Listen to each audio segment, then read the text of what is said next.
नमस्कार साथियों, आज हमारे साथ जुड़ रहे हैं और बहुत ही महत्वाकांक्षी युवा भुवनेश जी जैन। भुवनेश जी जैन, आपका स्वागत है खबर आप तक चैनल पे। Thank you sir. Thank you sir पे कि आपके जीवन में 10th 12th उसके बाद आपने नर्सिंग फील्ड क्यों चुना और नर्सिंग में आने का क्या रीज़न था? और भी बहुत सारे फील्ड थे जिसमें आप जा सकते थे, तो आप अपना स्टार्टअप अपने करते हुए हमें। देखो नरेश जी, सबसे पहले तो आपके चैनल के दर्शकों का बहुत धन्यवाद और स्वागत। आपने मुझे मौका दिया, बुलाया पे। नर्सिंग में जहाँ तक जाने की बात है, देखो 12th हमने गांव से करी। गांव के हम लोग सिंपल परिपाटी के जैसे लोग होते हैं वैसे। और नर्सिंग जब 12th पास की, मिडिल क्लास फैमिली थे, मिडिल पढ़ने में भी मिडिल ही थे, तो किसी ने एडवाइस किया मेरे फादर को कि नर्सिंग एक अच्छा फील्ड हो सकता है जिसमें स्कोप है। क्योंकि गांव में मोस्ट ऑफ क्या प्रैक्टिस का बड़ा क्रेज़ रहता है कि प्रैक्टिस करके भी आदमी आराम से कमा सकता है। मेरी इच्छा नहीं थी। मेरी इच्छा इसलिए नहीं थी क्योंकि फाइनेंशियल पावरफुल लोग थे नहीं। फादर की स्थिति ऐसी नहीं थी कि नर्सिंग की फ़ीस भर सकते हैं। उस समय नर्सिंग की 50,000 रुपये फ़ीस होती थी साल की, फिर उदयपुर में रहना खाना। तो मेरी इच्छा नहीं थी, लेकिन फिर भी फादर साहब को समझ में आ गया कि नर्सिंग ही ठीक रहेगा इसके लिए। तो उन्होंने उधार करके, कर्जा करके एडमिशन करवाया नर्सिंग में, और फिर 3 साल यही चली कहानी। कर्जे में ही रहे, बहुत उन्होंने मेहनत की वैसे, तो इसलिए नर्सिंग चुनी, नर्सिंग में आया। चलो, नर्सिंग तक तो ठीक था। उसके बाद जब आपका 3rd ईयर कंप्लीट हुआ, इंटर्नशिप हुआ, उसके बाद आपने क्या सोचा, या तो मेरे को गवर्नमेंट जॉब की तरफ के लिए तैयारी करनी चाहिए, या फिर मेरे को वापस होम टाउन में आके कम्युनिटी सर्विस देनी चाहिए, या फिर प्राइवेट के लिए? कैसा क्या रहा आपका अनुभव? देखिए, उस समय जब नर्सिंग कर रहे थे अपन, तो घर से जब भी फादर साहब मिलने आते तो जितना उनके जेब में पैसा होता वो दे के जाते। मैं आज भी उस सीन को याद करता हूँ तो मुझे बड़ा इमोशनल भी होता है कभी कभी। हालांकि मेरे फादर साहब से मेरे मतभेद बहुत ज़्यादा हैं, उनकी और मेरी कम बनती है, पर उन्होंने जो सेक्रीफाइस किया है मेरे लिए, जब भी वो आते थे, मुझे याद है जब उनके जेब में 300 रुपये होते, मुझे 300 रुपये पूरे दे के चले जाते। तो 2nd ईयर पार करने के बाद 3rd ईयर में जब स्टार्ट हुआ तो मुझे लगा यार अब जॉब करनी चाहिए। तो मैंने नारायण सेवा संस्था में उसी समय, जब 3rd ईयर रनिंग चल रहा था, उसी समय जॉब ज्वाइन कर लिया। तो उस समय मेरे को 4-4.5 हज़ार उसमें मिलते थे। पूरा साल मैंने नौकरी की। एग्ज़ाम के टाइम में 1-2 महीना छोड़ के फिर हमने एग्ज़ाम दिया। फिर प्राइवेट सेक्टर में, उस समय राजस्थान में वो इलेक्शन ईयर था 2013। तो सरकार ने ये घोषणा की कि 15,000 नर्सिंग स्टाफ की 2nd ग्रेड की भर्ती करेंगे। तो मुझे लगा ये तो मेरे लिए गोल्डन अपॉर्चुनिटी है, और एक ये मतलब यूँ मान लो ब्रेक थ्रू है। अगर यहाँ से अगर मैं गवर्नमेंट एग्ज़ाम की तैयारी करता हूँ और मैं अगर सेलेक्ट होता हूँ तो आगे मेरी ज़िंदगी के सारे रास्ते खुल सकते हैं। उसके बाद परिवार को मैं सपोर्ट कर सकता हूँ, एक जो गिरी हुई इमेज है उसमें बूस्ट आ सकता है, और वगैरह वगैरह जो भी सोशल जो आपको बेनिफिट्स मिलते हैं वो सारे। तो मैंने तैयारी करी, पूरी मेहनत से करी। दिन के 12-12, 13-13 घंटे। इतना पढ़ने वाले बच्चे नहीं थे, फिर भी पढ़े, लेकिन साथ नहीं दिया किस्मत ने, क्योंकि एग्ज़ाम हुआ ही नहीं। सरकार ने भर्ती प्रक्रिया को चेंज किया, सीधी भर्ती की। 2008 में जो स्टूडेंट लगे हुए थे उनको बोनस मिला, तो फिर उस समय सारी पढ़ाई बेकार हुई। फिर प्राइवेट जॉब की तरफ हम लोग गए, प्राइवेट सेक्टर में काम किया 7-8 साल, तो फिर यही रहा। तो मतलब जो आपका समय है 8 साल तक आपने प्राइवेट सेक्टर में दिया, उसमें कुछ अच्छा एक्सपीरियंस आपका रहा हो, ऐसा कोई हार्ट टचिंग मोमेंट जिसे आप बयां कर सकते हो? जी देखिए, मेडिकल फील्ड में जब हम गए, नारायण सेवा संस्था छोड़ने के बाद जब प्राइवेट सेक्टर में जब प्रैक्टिस चालू करी हॉस्पिटल्स के अंदर, तो तब एक्चुअल में जो नर्सिंग अपन कर रहे थे वो काम हमने वहाँ सीखा। सारे मेडिकल फील्ड के जो प्रोसीजर्स हैं वो हमने वहाँ सीखे, अच्छे से अच्छे प्रोसीजर भी किए।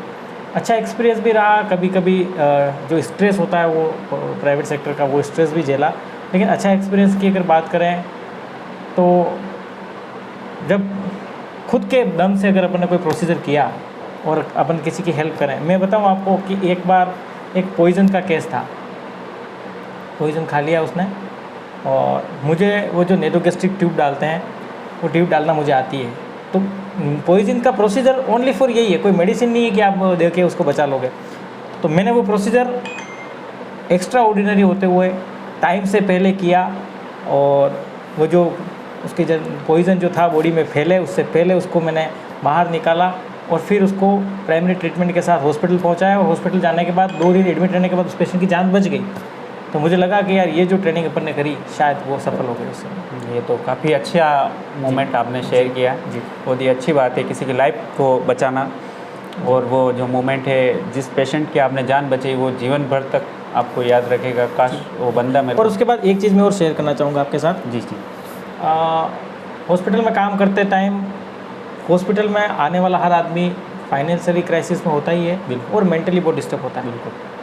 मेरे साथ जैसे बहुत बड़े कॉर्पोरेट हॉस्पिटल में भी काम नहीं किया, अपने मिडिल क्लास हॉस्पिटल में काम किया, तो वहाँ लगभग हमारे जैसे लोग ही आते हैं, और डाउन टू फाइनेंशियली पावरफुल नहीं होते, लेकिन मजबूरी उन्हें वहाँ तक लाती है।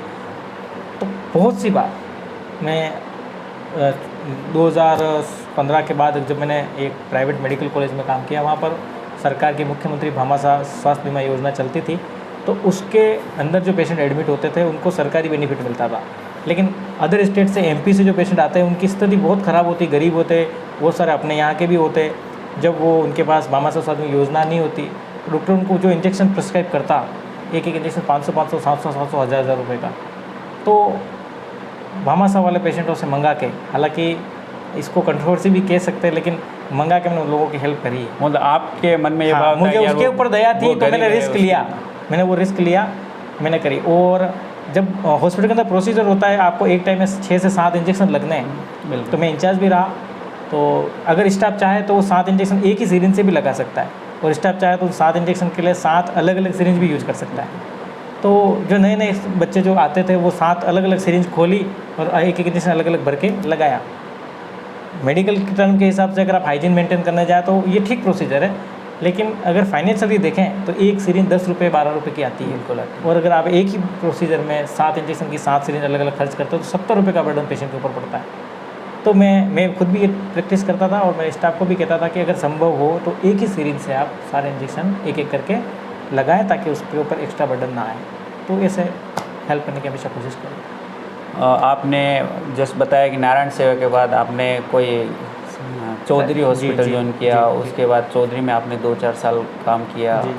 उसके बाद ऐसा क्या लगा आपको प्राइवेट से के बाद कि यार अब तो इनफ हो गया, अब मुझे गवर्नमेंट की तरफ रुख करना चाहिए, या फिर प्राइवेट में ज़्यादा और बर्डन था, या कि फैमिली स्थिति वो प्राइवेट जॉब से हो नहीं रहा था कि यार अब ओबियसली बात है प्राइवेट जॉब के अंदर जो अपने को जो मिलता है वो उतना ही रहता है कि आदमी खुद का सेल्फ कर सकता है, उससे ज़्यादा अपनी फैमिली वगैरह। तो आपने गवर्नमेंट में जैसे कम्युनिटी हेल्थ ऑफिसर आप अभी हैं प्रेजेंट में, तो कम्युनिटी हेल्थ ऑफिसर बनने के लिए आपने क्या ऐसा किया कि फिर आप? जी देखिए नरेश जी, मैं आपको बताऊं, 8 साल मैंने प्राइवेट प्रैक्टिस की। आप चौधरी का जिक्र आपने किया, चौधरी मेरा गुरुकुल है, ये मान लीजिए। मैं आज भी मानता हूँ वहाँ जो सीनियर्स हमारे थे उन्होंने मुझे काम सिखाया, पूरी मेहनत से वहाँ काम किया। लेकिन उसके बाद मैंने ऊपर की तरफ रुख किया, उदयपुर का नामी हॉस्पिटल है GBH अमेरिकन, वहाँ काम किया। फिर वहाँ काम अच्छा था, कोई दिक्कत नहीं थी, सुविधा भी अच्छी थी, लेकिन वो एक स्टैंडर्ड हॉस्पिटल है बिल्कुल, तो पेशेंट्स की केयर भी उस लेवल से होती है। तो वहाँ पे स्टाफ के साथ काम करने का एक्सपीरियंस भी अच्छा भी है, और थोड़ा स्ट्रेस वाला माहौल भी रहता है। वो स्ट्रेस अपन ने झेली। उसके बाद प्राइवेट उसमें मेडिकल कॉलेज में काम किया, 5 साल 8 साल एक लंबा पीरियड होता है, और उसके बाद फाइनेंशियल स्थिति में कुछ ज़्यादा चेंजेस नहीं आए। फिर जो कॉर्पोरेट का जो प्रेशर रहता है, थोड़ी थोड़ी चीज़ के लिए आपको परेशान करना, फिर आदमी को ये होता है ना कि यार कुछ हो भी तो नहीं रहा, इस जॉब से कुछ हो भी तो नहीं रहा, तो फिर छोड़ा उसको। छोड़ने के बाद 1.5 साल में इधर उधर घूमता रहा, कुछ खास काम था नहीं मेरे पास। फिर 2020 में जब हमने CHO कम्युनिटी हेल्थ ऑफिसर के फॉर्म भर रखे थे, लेकिन एग्ज़ाम उस समय हुआ नहीं था, तो फॉर्म भी किसी पेटी में अलमारी में पड़ा था। फिर 2021 में ये वापस से सरकार ने इसको कहा कि हम लोग करेंगे 6300 की भर्ती। तो मेरी वाइफ ने मुझे इंसिस्ट किया कि ये आपकी लाइफ बदल सकता है। जो सोशल इमेज आपकी डाउन है, आप फाइनेंशियली क्राइसिस में हो, और हर आदमी आपको एक इस नज़र से देखता है कि अब ये ख़त्म हो गया, अब यहाँ से ये रोल बैक नहीं कर पाएगा। मेरे साथ के दोस्त, मेरे समाज के लोग, साथ के कलीग्स, मेरे फ्रेंड्स, मेरे ब्रदर्स, कज़िन्स, सबको ये लगता था कि ये फेल है। मतलब आप ये मान लो 30 ईयर की एज तक कोई बंदा पहुंच गया तो उसका बिज़नेस सेट नहीं है, और वो खुद सेट नहीं है, उसको ये नहीं पता कल क्या होगा मेरे साथ, तो लगभग वो फिनिश है। तो लेकिन ऊपर वाले ने अच्छा सोच रखा था, क्योंकि हमने कभी किसी का बुरा किया नहीं। 2021 में एग्ज़ाम आया, मेरी वाइफ ने मुझे इंसिस्ट किया कि ये एक अच्छा मौका है, आपकी लाइफ चेंज कर सकता है। उसने सच में मेरे को बहुत सपोर्ट किया और इतना ख़तरनाक मोटिवेट किया, मतलब वो लड़ाई करने की हद तक चली जाती थी मुझसे, इतना उसने मुझे किया। तो मैंने मेहनत की, 6 महीने तक मैंने पूरा जो 10 साल पहले थ्योरिकल छोड़ रखा था उसको 1 से स्टार्ट किया। पहले एनाटॉमी के पहले चैप्टर से स्टार्ट किया, पढ़ा, मैंने मेहनत करी और ऊपर वाला ने साथ दिया। मतलब आपको का कहने का मीन ये है कि आपकी जो वाइफ है वो आपके CHO के अंदर एक हीरो का रोल बिल्कुल अदा किया। अगर वो आपको मोटिव नहीं करते तो शायद आज बिल्कुल मैं मानता हूँ बिल्कुल कि वो न केवल वाइफ है, बल्कि आप मुझे मेरा उसका गुरु भी मान सकते हो। कुछ भी आप जो भी कहना चाहो, सबसे बेस्ट अगर किसी ने मुझे मोटिवेट किया तो उसने ही किया। उसने ये भी कहा कि आप सब कुछ कर सकते हो। एक जो आदमी का जो मोरल डाउन हो जाता ना कि मैं कुछ नहीं कर पाऊँगा, उसने मुझे बूस्ट किया, आप सब कुछ कर सकते हो। बिल्कुल। और जिस दिन आप सक्सेस हो जाओगे सब दुनिया आपके पीछे होगी। और सच में ये हुआ मेरे जी। मेरे लिए तो एक UPSC एग्ज़ाम क्रैक करने जैसा है, क्योंकि 10 साल पहले जो पढ़ा उसको वापस क्रैक पढ़ा, फिर इतना सारा कंपटीशन, और जो हमारे यहाँ की जो गवर्नमेंट सिलेक्शन प्रोसेस है, ठीक है सब अपनी जगह अच्छा है, लेकिन उसको हमें तो फाइट करना ही है।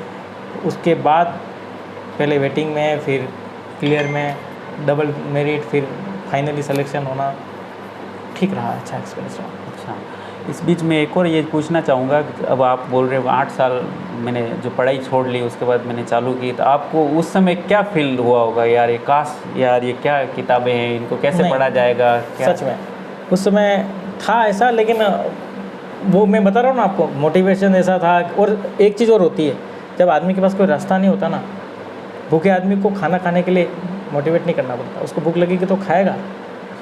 और आपके पास कुछ था भी नहीं, और फिर आपको पीछे से कोई बूस्ट करने वाला हो इस तरह से बार बार, मतलब 5 मिनट फ़ोन देख लिया तो भी लड़ाई हो जाती थी, ये मान लो आप, इतना तो ठीक रहा। फिर मैंने एक कोचिंग ज्वाइन करी थी, मुझे लगता है वो भी मेरे लिए बहुत इंपॉर्टेंट रहा, बहुत अच्छा उन्होंने पढ़ाया।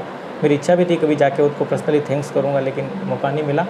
लेकिन आभारी हूँ उन दोनों टीचर्स का, उन्होंने बहुत मेहनत की हमारे साथ, और उनकी सिलेक्शन, उनकी पढ़ाने की वजह से हमारा सिलेक्शन हुआ, तो वो भी उनको क्रेडिट जाता है।